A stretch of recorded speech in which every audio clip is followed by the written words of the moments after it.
I'm in one of the most ancient cities in the world, the cradle of Western civilization. A city that lies in the heart of a nation I feel I know very little about. The city, of course, is Athens, and it is here that I will begin my exploration of modern Greece.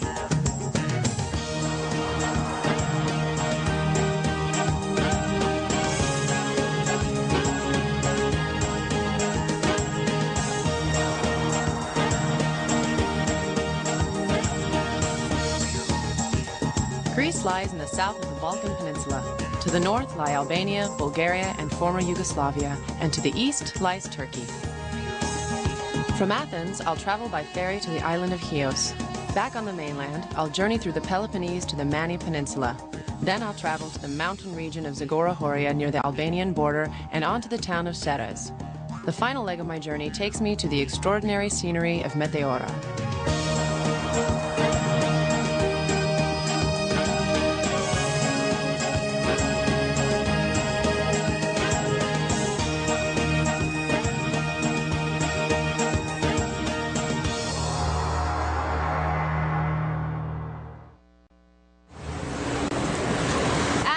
Described as the last city in the West and the first city in the East. It's a place that is rich and spectacular in its history. Many empires have held it in their sway: Romans, Phoenicians, Turks, and Byzantines, and the result is a cosmopolitan city of 3.5 million people. Resting below one of the most magnificent ancient monuments in the Western world, the ever-increasing population of Athens has the city bursting at the seams and has created a vast concrete sprawl of housing. However, it is an essential port of call on any backpacker's itinerary and the best place to begin your journey around Greece.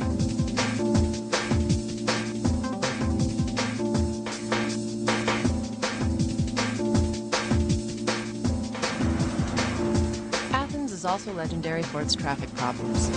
Needless to say, the cars have created massive air pollution, which the Athenians call nephos. This is a brown, hazy chemical soup that makes for exotic sunsets, but unfortunately, it's taking its toll on that.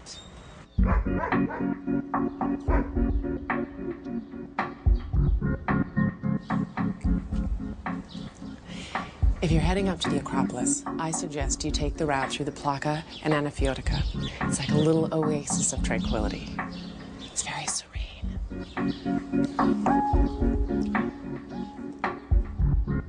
Greece's history is written in the variety of buildings around you in Athens. The city is a jumble of the ancient and the modern.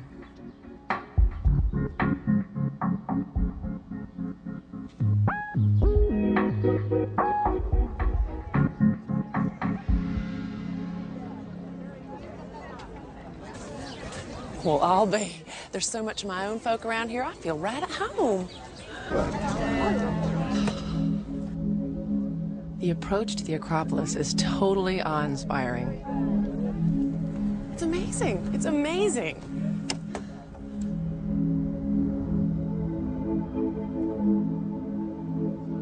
The Acropolis, which means high city, is the reason why Athens is here at all.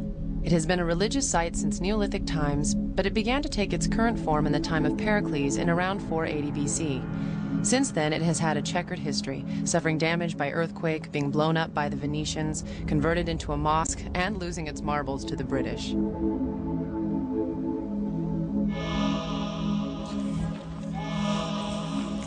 Do you see the black at the top of the ceiling there? That's the pollution reacting with the surface of the marble and turning it into mush. It's a constant battle for them to even maintain what's left of it today.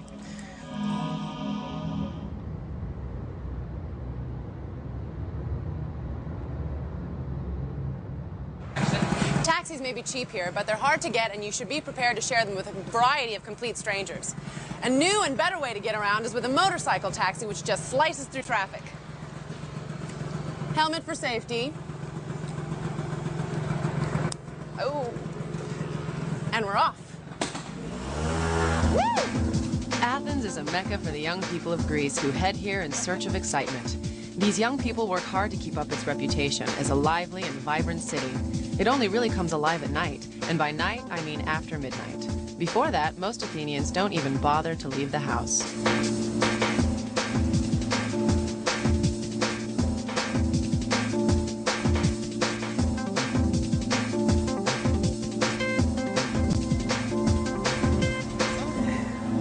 night.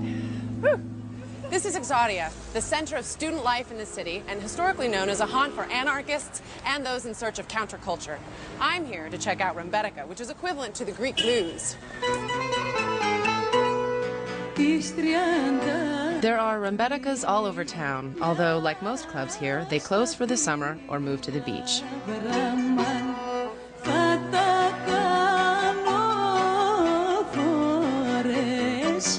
Can you tell me what Rembetika is about? Rembetika is the songs of the outlaws. You know, it was the music of the refugees that came from Asia Minor, Greece, in the 20s, talking about drugs, hash, love, sex, all of it illegal.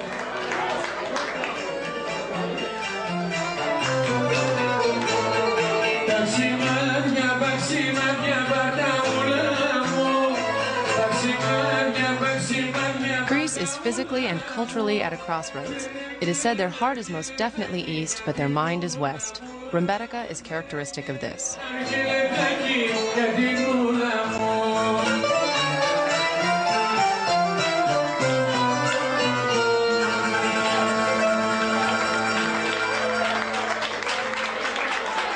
Greece is a land of islands, some 1,400 of them. No stay here would be complete without a visit to just one, so I'm going to detour off my route to visit the island of Chios in the northeast Aegean Sea. Χρειαζόμαι ένα εισιτήριο για Πειραιές, Πειραιές. 120, okay, 200. Thank you. Thank you. No problem, fluent.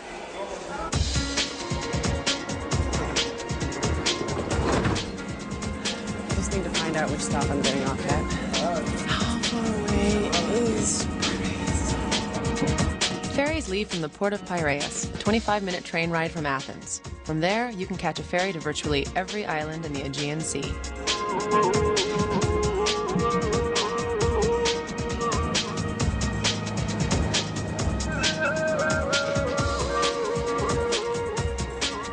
Buying a ticket and finding your ferry is not as easy as you'd think. You speak English? Ferry boat. Chios. Wait, there or there? Yes. Okay. I don't need a bus, I just need a ticket, yeah.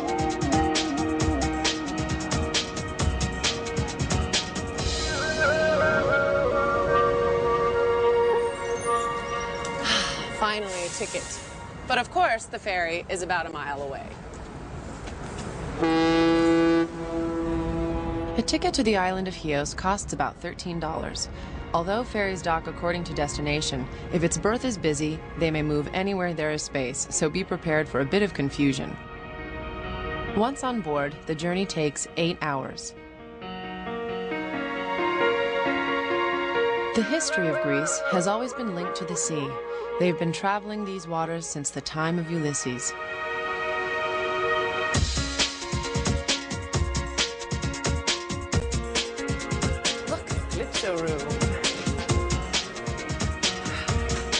Now for sleeping accommodations. Right this way. Shh. These cabins are for the fancy people. Very distinguished class. But I get a very, very special place.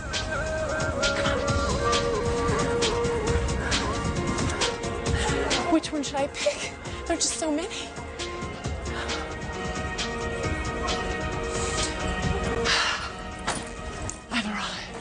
This is my bed for the evening. Important tip, get a cabin.